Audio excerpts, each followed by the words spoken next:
Magandang umaga mga kabarangay. August 21 po, holiday.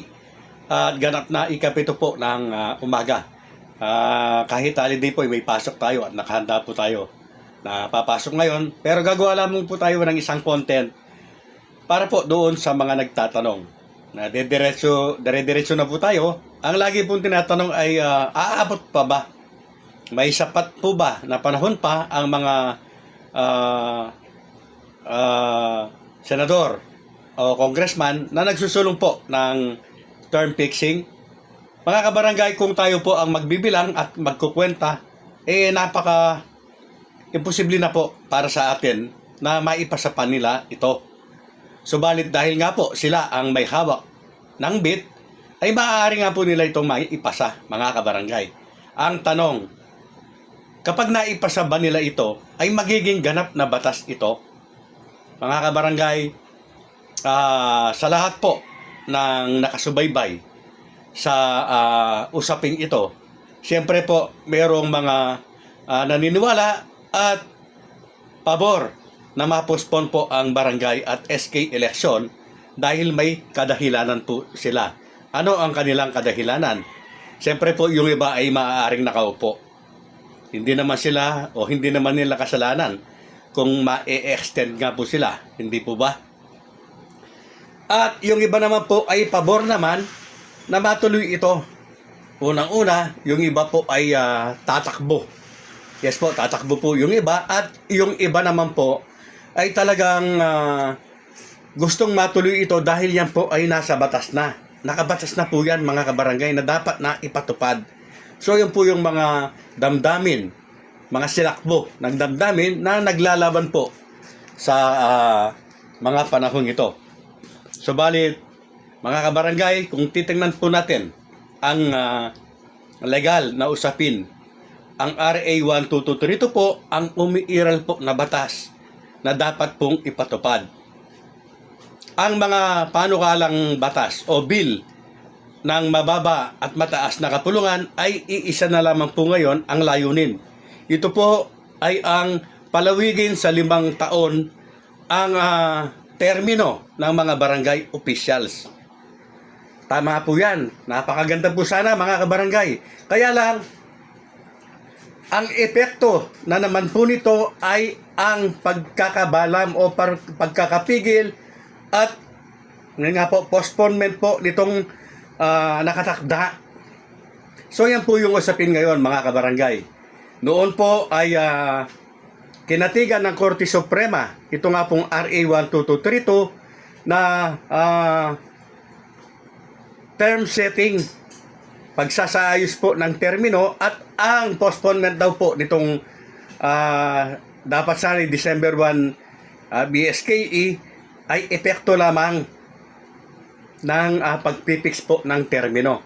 Ngayon, kakatig pa ba o papanigan pa ba ng Korte Suprema ang ganyang halos parehas na alibay? So yun po yung ating mga sinusubaybayan ngayon, mga kabarangay, at saga ng akin po ay hindi nakakatigan ng Korte Suprema yan, mga kabarangay. Sakali po na maisabatas or magagawa po nilang paraan para maging batas ang term fixing bill na yan, mga kabarangay, magiging batas nga po siya, pero hindi na po siya magiging ganap na batas. Dahil malinaw na malinaw po na personal na interest lamang po ng mga nagsusulong nito ang dahilan.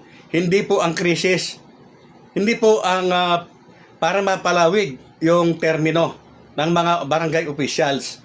Dahil pwede naman po nilang gawin yan ayon sa kanilang kapangyarihan, ang pagpapahaba, pagpipix, pagsiset ng termino ng mga barangay officials. Wala pong tutol dyan at wala pong duda na nasa kapangyarihan nga po nila. Pero wala po sa kanilang kapangyarihan ang mag-postpone po ng halalan. Pwede naman po nilang gawin, i-exercise yung kanilang kapangyarihan na palawakin ang termino ng mga barangay officials. Pero dapat po hindi mapopostpone ang barangay at SK election. Ang term fixing bill po ng Senado at ng Kongreso ay iisa na po ang layunin ngayon. Subalit, hindi pa po ganap na batas ang mga yan. Panukalang batas pa lamang po at may pagdadaanan pa po yan. Maaring mapabilis nga po nila ang pagpapasa dyan, pero yan po ay dadaan pa sa proseso. Hindi pa ganap na batas ang mga iyan para po sa ikalilinaw po ng lahat. Nasa committee level pa lamang po parehas ang panukala ng Kongreso at ng Senado.